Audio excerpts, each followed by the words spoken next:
All right, should we get started? Sure. All right, I think we're going to get started. It's hard for me to see with the lights right in my eyes, but welcome everybody. My name's Anne Lidor. I'm going to be moderating this session with my co-moderator, John Morton. We're really happy that you're here. We have a really exciting, I think, group of speakers today. I do think that the topic of quality measurement and how our performance is being rated is really important. I think, hopefully, for those of you that are in the room, you think that it's important also. Could we have my slides, please? Great, thanks.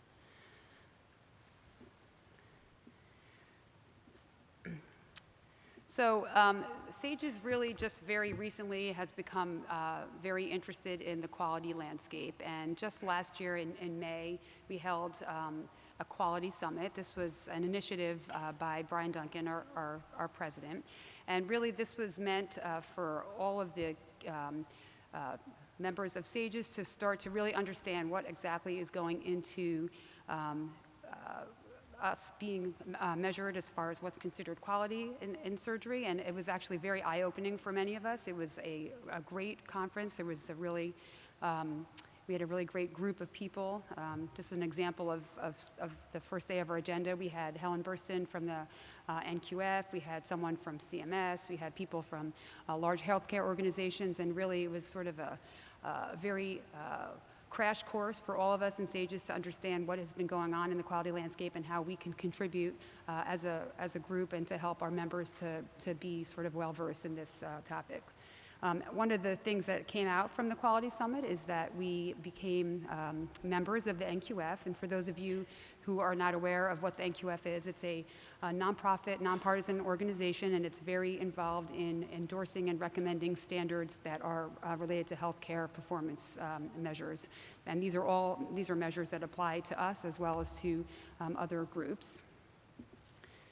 This is just sort of their five main topics. They convene working groups, they endorse standards, as I just said.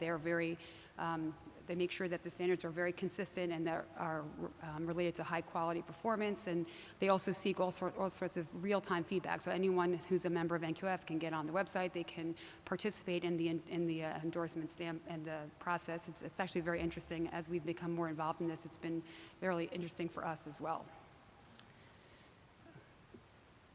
So this is just, I just took a few slides from our Quality Summit just to give you guys a background of what we learned. So Helen Burston, who's the Chief Scientific Officer of the NQF, she spoke. It was a really great, about 30 minutes of crash course in NQF. And basically, I think what the take-home message was that I think all of you, if you're not aware of this, that you should be aware, is that really fee-for-service is going away, and essentially all of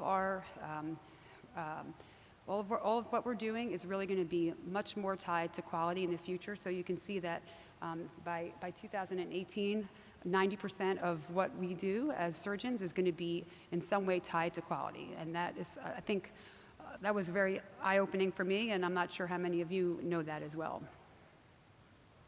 The other sort of big-time speaker at our Quality Summit was Dr. Tefera, who works for the CMS. He's in charge of the Hospital Value-Based Purchasing Program, which again, this is the fee-for-value program through CMS.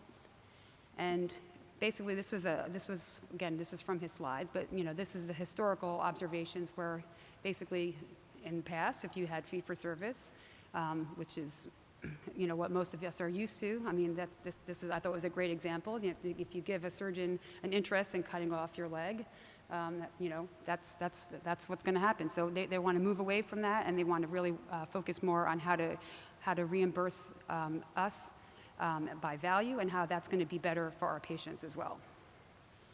Again, this is again from Dr. Tefera's slide. So again, this was all news for us. So again, by the end of 2018, 50% of all Medicare payments are going to be tied to ACOs, and as I said, 90% of all payments are going to be tied to value in some way. So this is not something that might happen. This is something that already is happening, and if we don't catch up with this, we're going to be really left behind.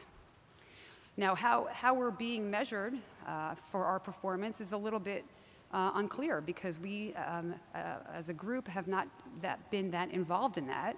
And so right now, CMS and other regulatory bodies are the ones that are basically deciding what is quality for us. And to me, I think that's something that we need to become more involved in so that we can decide. I think we're the best suited to decide what is quality.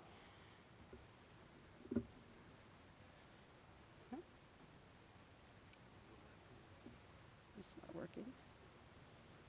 Can it go here? Okay. Okay. So again, this is just looking at how CMS decides what weights they put into our measures. So for example, this was from 2013. So in 2013, 70% of the measurements were tied to processes. So for things, for example, like skip measures, those are the ones that you're probably most familiar with. And then about 30% of those were from patient experiences. And those were typically through HCAP surveys, which again, as I'm sure all of you know, those are I don't think that's the best way to measure patient quality, patient-reported outcomes, but that's basically what CMS has been using. So that's in 2013. Now skip ahead to 2017, you can see that things have shifted dramatically. So basically, processes are now only 5% of what they're looking at, and much more valued are things like safety, so preventing UTIs, preventing blood, central line infections, efficiency and cost reduction. So of course, a lot more emphasis placed on trying to be more cost effective. And then of course, they're still very interested in patient-centered experiences as well. Again, the whole point of this fee for value is not really about how we're going to be reimbursed, but how that's really going to impact our patients and how that's going to be better for our patients. So you can see here that as a result of tying some of these fees to value, they were able to show that all-cost readmission rates were able to be decreased pretty dramatically. And then also things like reduction in hospital-acquired conditions, decrease in some costs that were associated with some of the complications noted earlier, and they estimated about 50,000 lives saved based on this. So again, this is not just about how we're being reimbursed, really more focused on how we can use these to provide better care for our patients.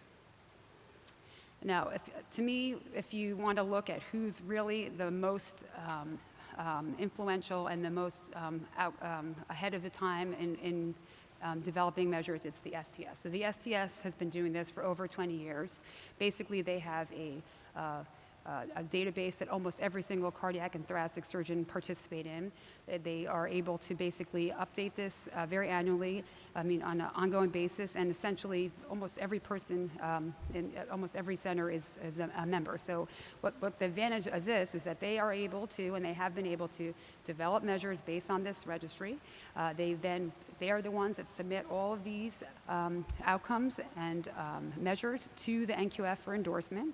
Then the NQF endorses them, and then basically now that they've had the stamp of approval, and they basically are the ones who are setting the stage and telling CMS what is quality as far as cardiothoracic surgery, not CMS telling them. So I think from our standpoint, we're way behind the time as far as them, and that to me, they are sort of the model that we should, again, I don't think we can catch up to them, but they're the model that we should look to. So again, this is just very timely. This is an email that I just got like about 2 days ago, basically from the AGA. Not even Dr. Lidor, just Dear Lidor, but whatever. But basically, so this is from the AGA. Again, they're saying this, so they know that the CMS, wants us to start valuing, doing fee for value, and so they're now offering webinars to their members so that, just like us, they'll be able to be well versed in this. So again, there are other organizations that are already involved in this, particularly the college. So of course, everyone's familiar with NSQIP, MBSA-QIP, and then even for people who are not members of either of those, you can even do surgeon-specific registries where you can go on and enter your data into QCDR so that counts towards CMS. But these are things that other people are doing. I think us as SAGES really want to be more involved in this, and what I'm really hoping today is that you'll be able to understand a little bit more about how we're being measured, and I'm hoping that this will answer some of your questions. So our first speaker is Dr. Walsh. She's a pediatric surgeon, and let me turn it over to her.